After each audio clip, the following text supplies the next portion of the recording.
My son channels to me. He always tells me every night, Mommy, I miss Daddy, I miss Daddy. And I try to explain to him that I miss Daddy too sometimes. Well, I do miss him. But we were with Daddy for 7 lifetimes. Jesus told Mommy who Daddy was this lifetime. Mommy hasn't even met him physically, but she knows of him. But Daddy's not the same. His ego has taken over his entire physical body, his physical heart. And he listens to other people about us. He doesn't remember us because they don't want him to remember us. But we were with Daddy 7 lifetimes, and in every lifetime, Aditya, I'm trying to explain to my son, in every lifetime, I would pass away because either his family or my family would delete me. This family that I have now followed me from my last lifetime, and they want to get rid of me because they don't want this union to happen. Because me and Daddy always have a big purpose that we do together, God's purpose. So I'm trying to explain to my son, but my son always tells me, Daddy, every night, my son channels me every night and he's crying. And I'm like, Aditya, I can't change Daddy's mind. Daddy loves you. So don't worry about that. But you're with Jesus, Aditya. Your father is Jesus. My father is Jesus. My husband, I don't know who my husband is in this lifetime. I thought it was Daddy, and I wish it is Daddy, but Daddy is not the same Daddy anymore. He's different. Only if he would get out of that ego and heal and do the inner childhood healing, then he would be the same Daddy he was in the past 7 lifetimes. He would be the man I met in Norway 7 lifetimes ago in 3rd grade. The man who bought me crayons and we fell in love and we got married and we had a kid, right? Which was Aditya, right? So my son always tells me, and it just breaks my heart. I just wish that my son would understand, because my son sometimes thinks that I'm being mean to him, and sometimes I just tell him, I don't want to hear it tonight. I'm tired. I want to sleep. But my son just keeps on wanting to be with it. He has that attachment because he knows when I passed away, when I got murdered every lifetime, and before I passed away my last lifetime, my husband, his daddy, daddy, held me, and I was going, and I promised him I'm going to come back. I will come back and complete this lifetime with you and Aditya, and it's going to be okay. So I came back this lifetime, and I signed a contract with him before I was born to come back here to complete this purpose for Jesus. But people are trying to sabotage it, because people know if we ever get together, we're a power couple, we're supposed to do a purpose. Our purpose is really big, and that's why the enemy is always after me, trying to attack me. So I always tell my son, don't worry, honey. What is meant to be will be. What is not meant to be won't be. We can't change people's free will. We can't hate Daddy for that either. We still need to love Daddy from far away. We still need to pray for Daddy. And if Daddy says no, it's okay, but we need to let people go in a nice way. Don't let people go in a bad way. We can't force him, right, to come back to us in this lifetime, but we can pray for Daddy. That's all we can do. And that's exactly what Jesus told me last night. Because when I was talking to Jesus Christ, he said, honey, I talked to your future spouse, but he can't, he's still doing the healing. He's still getting manipulated by family members, by friends, by everybody. He's listening. He's not even listening to himself. He's not getting out of who he's not. You know what I mean? So, and I was like, And Jesus has tried 3 times, and Jesus has given up on daddy, but still praying for daddy, you know? He's given up because he knows daddy has picked free will. And it's okay. We all have free will. He can pick somebody else. It's okay. Maybe it's, I don't know, you know, only time will tell. But we can just pray for daddy, and that's all we can do. And I keep on telling myself, but every night, you know, what breaks my heart more that I see my son suffer because he wants his daddy. He remembers that when I passed away, my husband in those lifetimes, his daddy, his name is Ranja, he took care of my son, took care of our son. You know, we were like we were like a Romeo and Juliet couple. You know, so anyway, that's another story. But yeah, so it just breaks my heart that my son just craves for his dad's love, and I'm so thankful of Ranja that he really took care of my son when I passed away. And 7 lifetimes, guys, I literally got murdered either from his family or my family, and we were born together over and over again till we get it right. But this lifetime, I came back, I signed a contract, and I told Jesus this was going to be the last lifetime. This is it. This is my last reincarnate. Archangel Michael is protecting me because I signed a contract with Archangel Michael to either come back. I didn't even want to come back, but there's a purpose behind this. There's a purpose behind every kingdom marriages with twin flames and soulmates. You couples about twin flames and soulmates have a kingdom marriage purpose to do for the Lord. When you get together, the union is really about, you got 3 people in your marriage, you, your husband, and God. You do a purpose, you know? I'm trying to explain to you, but I don't know if you understand the word, but I just feel so sad for my son because I hear him cry. He channels to me and he comes in my dreams and he's like, he's searching for daddy. He keeps on running in the forest and he's saying, mommy, let's go to daddy. And I can't even find daddy because daddy is not there. And even in my dreams, he's not there. Sometimes I see him, but he's far. He's very hard to get in because he's far. He's not where he's supposed to be, you know? But here's the thing, guys. There's a time for everything, you know? People can sabotage whatever, but when something is meant to be, my mom used to say, if something is meant to be and something is written in the stars, that it will happen.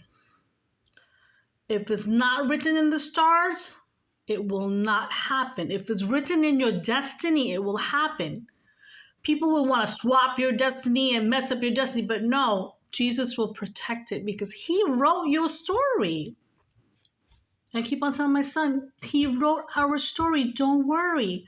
And it's okay if daddy don't want to be with us. We can't hate him for that. We still can love him from far away and say, daddy, be happy wherever you are. Just be happy. We love you and be happy. If you want to be with somebody else, if you don't want to be in this contract, you don't want to do it because you don't want to do it, it's okay. We have free will. But see, my son, he's 7 years old. He doesn't understand that, you know? He's 7 years old in the spiritual realm. He's passed away, you know? So, and I physically haven't even met his daddy in this lifetime. I know him, who he is. I know of him, and he knows of me too. But he's just not there. And, that's my story, guys. But it's okay. It is what it is. But I don't hate the guy. I mean, I know him for 7 lifetimes. How can I hate him? You know, I came back for him. That was a contract because I promised him when I died in his arms, I'm going to come back, babe, and we're going to complete our story. I told him that, but he doesn't remember. But how can I make somebody remember? I was telling God last night, how can I make him remember, Jesus? You make him remember. You're Jesus. You can do it. And Jesus said, it's okay, honey. I tried. I try to tell your husband, but your future husband, who for 7 lifetimes, but he's just not getting it. It will be a big miracle, if he gets it. But if he doesn't, then I don't want you to get upset, because I have a plan B for you. This was plan A. I have a plan B for you, but I don't want you to worry. I want you to focus on your health right now, and I want you to focus on yourself, because when you focus on this too much, you get very sick, and then you end up in the hospital. So I need you to focus on you, of your healing, and I will help your future person. And if he will be there, then he will. If not, then don't get mad. He said, I can't. But like Jesus said, everything is written, my child. I can't tell you everything. I know what it is going to be. But Jesus didn't want to tell me. He said, you know what? I can't tell you, because when I tell you, you start worrying about it, and then you can't focus. So I don't even tell you anymore. He tells me. But he says, hang on tight, pray, and let him go in a good way. Like, he needs to heal. He has childhood trauma. He has jealousy. He's jealous, and the ego, How can you be jealous of the woman that loves you? I don't understand, How can you be jealous of me? I love you, Like, how can you be jealous? But he has the jealousy issue. He's obsessive, I guess. Possessive, but I've been with you 7 lifetimes. My eyes are only made for him. But if he doesn't want me, then I can't force him, right? So God is going to have a plan B for me, he says. But God's still working on him. And I'm going to work on myself. If this is your story, take it. Take it how it resonates, because it might be your story. Maybe your person is working on themselves and you're working on yourself, and you want to be with him, but he's not there, or you want to be with him and be with her, but she's not there as yet. Because these unions don't happen easily. They're divinely guided. Right? Because it's supposed to be a kingdom marriage, So this is only when you believe in twin flame relationships and soulmates, But you know what I feel? I've learned, as long as somebody treats you well, with respect, love, and integrity, they don't have to be your soulmate or your twin flame. They can become your soulmate or your twin flame. You know what I mean?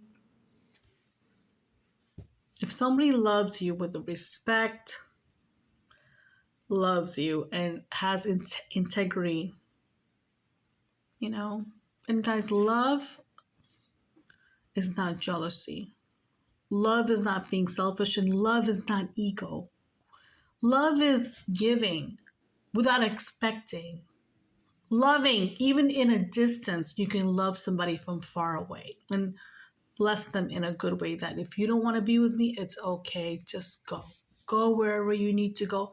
Be happy with whoever you want to be with, but I will have to release. You would have to release them that way.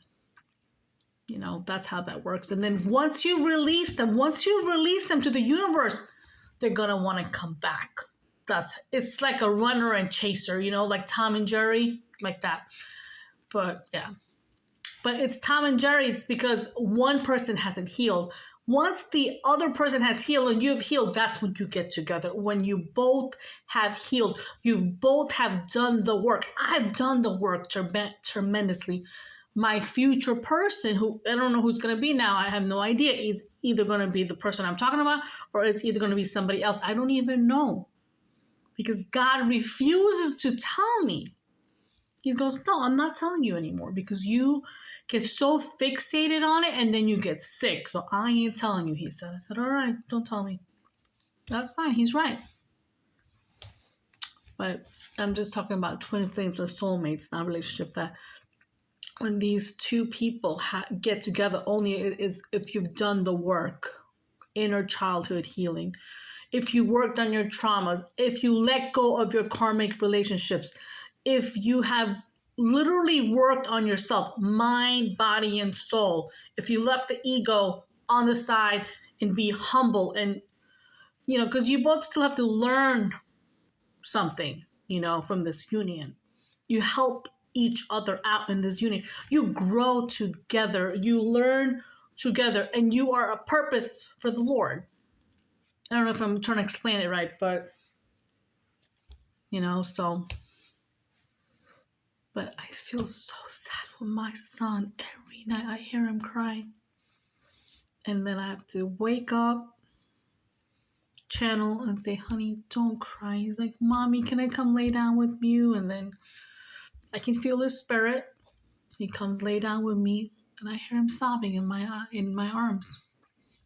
And then I cry, then I can't sleep all night. And that's what happened last night. I slept only 3 hours because he was crying. And so was I. Because I was like, because my baby's crying, so I'm crying. I'm like, I talked to God, and God said, you know what? He just says, pray. Pray and pray. But it's okay. What is meant to be, it will be. Whoever's listening, if somebody's supposed to be in your life, then they're going to be in your life. And if somebody's not supposed to be in your life, then they're not going to be in your life, because people have free will. Do you understand what I'm trying to say? I hope you do. Take what resonates from my story, It says, if you believe in twin flame and soulmates, and we have many soulmates. We do have many soulmates. We do. For many past lives, God actually told me that I have a soulmate from 1,000 years ago. 1,000 years ago. I'm like, what? It's like, yeah. That just threw me off. I was like, what? But yeah. And then I had one soulmate from 7 lifetimes that I promised him that when I died in his arms, like, babe, I'm going to come back. I promise you I'm going to complete the story. And I told him that, but he doesn't remember. But it's okay, because I don't hate him. I wish him well wherever he is, and I hope he is well wherever he is. I wish him happiness, abundance, and wellness in all lifetimes. Even if he doesn't want to pick me and my son in this lifetime, I'm not going to be mad at him, because I want him to be happy. And that's what you call love. When you love somebody, you can love them from far away and then wish them good, and you just want them to be happy.